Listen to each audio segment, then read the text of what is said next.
Back to the YouTube channel IT support. और ये वाली जो वीडियो है is a Docker file complete reference. आप इसको डॉकर फाइल डीप डाइव भी बोल सकते हैं। तो जैसा कि आप जानते हो, Docker file is use to create Docker image, और डॉकर इमेज जब बन जाती है तो उससे हम लोग डॉकर कंटेनर रन करते हैं। तो जो इमेज होती है उसके अंदर वो किस तरीके से बनती है, तो वो बनती है डॉकर फाइल से। डॉकर फाइल में हम लोग बहुत सारे इंस्ट्रक्शंस लिखते हैं और फिर उस डॉकर फाइल को हम लोग बिल्ड करते हैं। उसके बाद उसकी इमेज बनती है। उस इमेज को हम लोग डॉकर रजिस्ट्री में रखते हैं, जैसे कि डॉकर हब है। वहाँ पे रखने के बाद में हम उस डॉकर इमेज को पुल करते हैं और कंटेनर क्रिएट करते हैं। तो वही डॉकर फाइल के बारे में आज हम लोग डीपली जानेंगे। तो यहाँ पे आप जैसे कि देख सकते हैं, मैंने यहाँ पे सारे इंस्ट्रक्शंस लिख लिख के रखे हुए हैं जो डॉकर फाइल में यूज़ होते हैं। ये सारे इंस्ट्रक्शंस आज हम लोग डिस्कस करेंगे। तो let's start with Docker file. तो डॉकर फाइल क्या होती है? Docker file can build image automatically by reading the instruction from a Docker file. ठीक है, a Docker file is a text document that contains all the command a user could call on the command line to assemble the image. तो जैसे कि यहाँ पे मैंने लिखा हुआ है कि Docker file is a set of instruction. उसके अंदर बहुत सारी इंस्ट्रक्शंस हम लोग लिखते हैं, जो भी हमें टास्क करवानी है, जो भी हमें रिक्वायर्ड इंफॉर्मेशन है, वो in the form of instruction हम डॉकर फाइल के अंदर लिखते हैं। और फिर वो जो इंस्ट्रक्शंस है वो सारी एग्जीक्यूट होती है, और एग्जीक्यूट होने के बाद वो एक फाइनल डॉकर इमेज क्रिएट करते हैं जो यूज़फुल होती है। ठीक है, इमेज एक बार इमेज बन गई तो फिर हम उससे डॉकर कंटेनर को क्रिएट कर सकते हैं। तो जब हम डॉकर फाइल क्रिएट करते हैं तो उसको बिल्ड कैसे करते हैं? डॉकर बिल्ड डॉट, इस कमांड से हम डॉकर फाइल को बिल्ड करते हैं। But in this case Docker file का जो डिफ़ॉल्ट नेम है वो होना चाहिए डॉकर फाइल। अगर ये डॉकर फाइल नेम आपने डॉकर फाइल को नहीं दिया है तो उस केस में ये कमांड नहीं चलेगी। उस केस में आपको यूज़ करना होगा डॉकर बिल्ड हाइफन एफ। ये एक ऑप्शन है, ये एक स्विच है जो आपको यूज़ करना पड़ेगा, और उस फाइल का नाम, जो भी डॉकर फाइल का नाम आपने रखा हुआ है वो फाइल का नाम रख के डॉट लगाने के बाद आप जब कमांड टाइप करोगे तो आपकी डॉकर फाइल बिल्ड होना स्टार्ट हो जाएगी। जैसे कि फॉर एग्ज़ाम्पल ये एक डॉकर फाइल है, यहाँ पे इंस्ट्रक्शंस लिखी हुई हैं।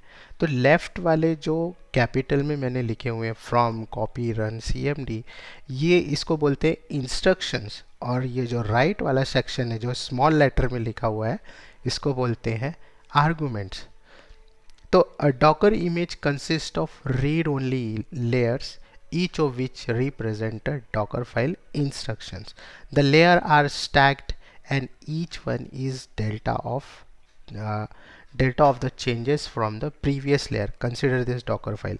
तो ये जो Docker file है, इसमें ये जितनी भी इंस्ट्रक्शंस मैंने लिखी हुई है, ये सारी इंस्ट्रक्शन जब एग्जीक्यूट होती है, ये एग्जीक्यूट होने के बाद जो इमेज बनती है, उस इमेज पे ये लेयर्स बाय लेयर्स बनते जाते हैं। फॉर एग्जांपल जैसे मैंने कमेंट्स लिखा, इसका तो कोई लेयर नहीं बनेगा। उसके बाद फ्रॉम जो मैंने कमांड लिखी है, फ्रॉम कमांड से हम एक इमेज को रेफ़र करते हैं किसी दूसरे बेस इमेज, जिसको हम बोलते हैं बेस इमेज। बेस इमेज को जैसे ही हम रेफ़र करते हैं तो ये एक लेयर इमेज में बन जाती है। उसके बाद फिर हम उसमें कुछ कॉपी करते हैं तो ये सेकेंड लेयर, फिर कुछ कमांड्स उसमें रन करते हैं, थर्ड लेयर। इस तरीके से लेयर बाय लेयर वो इमेज क्रिएट होती है और उस हिसाब से ही उस इमेज का साइज़ बिल्ड होता है। ठीक है, तो ये जो इंस्ट्रक्शंस यहाँ पे हम लोग लिखते हैं डॉकर फाइल में, ये जितनी नंबर ऑफ़ इंस्ट्रक्शंस होगी, आपका जो इमेज का साइज़ है वो भी बढ़ता चला जाएगा। तो कम से कम इंस्ट्रक्शंस में हमको डॉकर फाइल को ख़त्म करना होता है, लाइक हमारा पर्पस भी फुलफ़िल हो जाए और इंस्ट्रक्शन भी हम कम से कम यूज़ करें, सो दैट कि हमारे इमेज का साइज़ बहुत ज़्यादा बड़ा ना हो। ठीक है, तो each instructions create one layer, जैसे यहाँ पे मैंने अभी आपको एक्सप्लेन किया। जैसे from creates a layer from Ubuntu Docker image, copy add file from your Docker client current directory, उसमें इमेज में ऐड करता है। Run builds your application with make, एक कमांड रन हो रही है ये यहाँ पे, और CMD में कोई एक स्क्रिप्ट को हम रन करवा रहे हैं कंटेनर में। तो ये सारी एक लेयर क्रिएट करता जाता है जिससे हमारे जो इमेज का साइज़ है वो भी इंक्रीज़ होता जाएगा।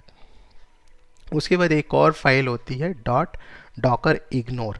अब to increase the build performance and exclude file and directories by adding Docker file dot Docker ignore file to the context directory. जिस डायरेक्टरी में हम डॉकर फाइल बनाते हैं उसी डायरेक्टरी में अगर हमने डॉट डॉकर इग्नोर फाइल बनाई और उस फाइल के अंदर में हमने किसी फाइल की एंट्री कर दी, तो वो जो फाइल है वो डॉकर बिल्ड होते समय, जब बिल्ड हम करेंगे डॉकर फाइल को, तो बिल्ड होते समय वो फाइल डॉकर इमेज में कॉपी नहीं होगी। ठीक है, फॉर एग्जांपल हम लोगों ने ये कॉपी कमांड रन किया। कॉपी कमांड क्या करती है, ये इंस्ट्रक्शन क्या करती है, ये एक डायरेक्टरी से फाइल्स उठा के दूसरे डायरेक्टरी, मतलब जो भी इमेज बन रहा है कंटेनर के अंदर, उसमें ये फाइल्स को कॉपी करती है। तो उस कॉपी वाली जो कंडीशन है, उस केस में अगर कोई फाइल हमें एक्सक्लूड करवानी है तो उस फाइल की एंट्री अगर हम लोग डॉकर इग्नोर फाइल में रख देंगे तो वो फाइल वहाँ पे कॉपी नहीं होगी। फॉर एग्जांपल कोई वार फाइल है, हमें उसको इग्नोर करना है, या कोई सीक्रेट फाइल है, डॉट पेम फाइल है, वो हमें इग्नोर करना है, वो इमेज में नहीं जानी चाहिए, तो उस फाइल की एंट्री हम लोग डॉट डॉकर इग्नोर फाइल में कर सकते हैं। ठीक है, तो ये हो गया डॉकर फाइल और डॉकर इग्नोर फाइल। अब ये डॉकर फाइल को हम लोग लिखते कैसे हैं, ये सारे इंस्ट्रक्शंस जो हमने यहाँ पे लिखी है, ये सब कुछ हम लोग डिस्कस करेंगे। तो फॉर्मेट कैसा होता है डॉकर फाइल का, तो here is the format, like हम कमेंट लिखते हैं, हैश लगाने के बाद जो भी हम कैरेक्टर्स लिखेंगे वो सारा कमेंट हो जाएगा। उसके बाद हम लोग लिखते हैं इंस्ट्रक्शंस और फिर लिखते हैं आर्गूमेंट। तो इंस्ट्रक्शन हम लोग कैपिटल लेटर्स में लिखते हैं, इंस्ट्रक्शन हम लोग लोअर केस में भी लिख सकते हैं, बट टू आइडेंटिफाई कि ये इंस्ट्रक्शंस है और ये आर्गूमेंट है, इसलिए हम लोग इंस्ट्रक्शंस को कैपिटल लेटर में लिखेंगे और आर्गूमेंट को हम लोग स्मॉल लेटर्स में लिखेंगे, लाइक लोअर केस में लिखेंगे, which is very easily to distinguish what is instruction and what is argument. ठीक है, फॉर एग्जांपल जैसे हमने यहाँ पे लिखा हुआ है रन इज़ द इंस्ट्रक्शन, और ये जो आगे की जो कमांड हमने लिखी हुई है इज़ अ आर्गूमेंट।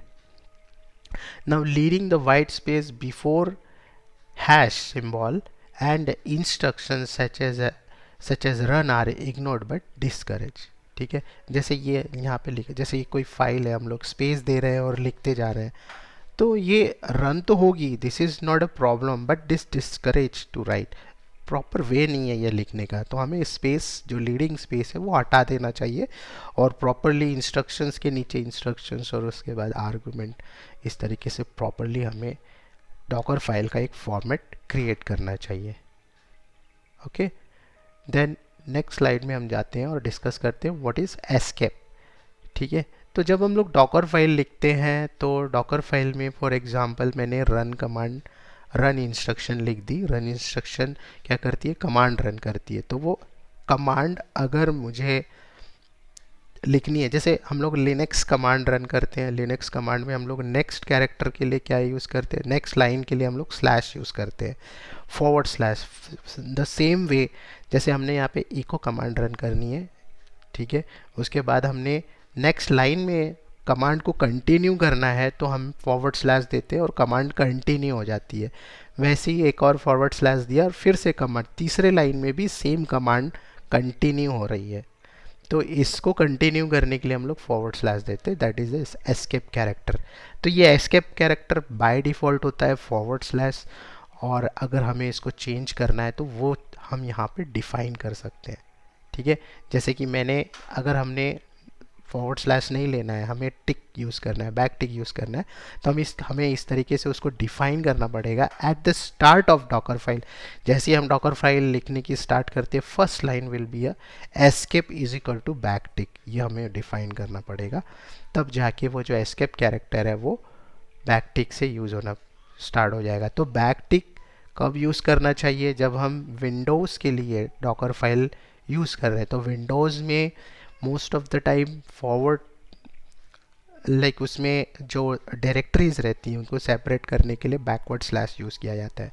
तो उस केस में ये कंफ्यूज करता है, तो हमें बैक टिक का यूज़ करके हमें एस्केप कैरेक्टर यूज़ करना चाहिए। Moving to the next slide, like from instruction. अब फ्रॉम इंस्ट्रक्शन ये डॉकर फाइल की फर्स्ट इंस्ट्रक्शन होती है। विदाउट फ्रॉम, इसके पहले हम लोग कुछ भी मेंशन नहीं कर सकते, फ्रॉम से ही डॉकर फाइल की स्टार्ट होनी चाहिए। फ्रॉम के पहले आर्ग्स का इंस्ट्रक्शन भी हम यूज़ कर सकते हैं, कमेंट भी हम लोग लिख सकते हैं, बट दिस इज़ ऑप्शनल।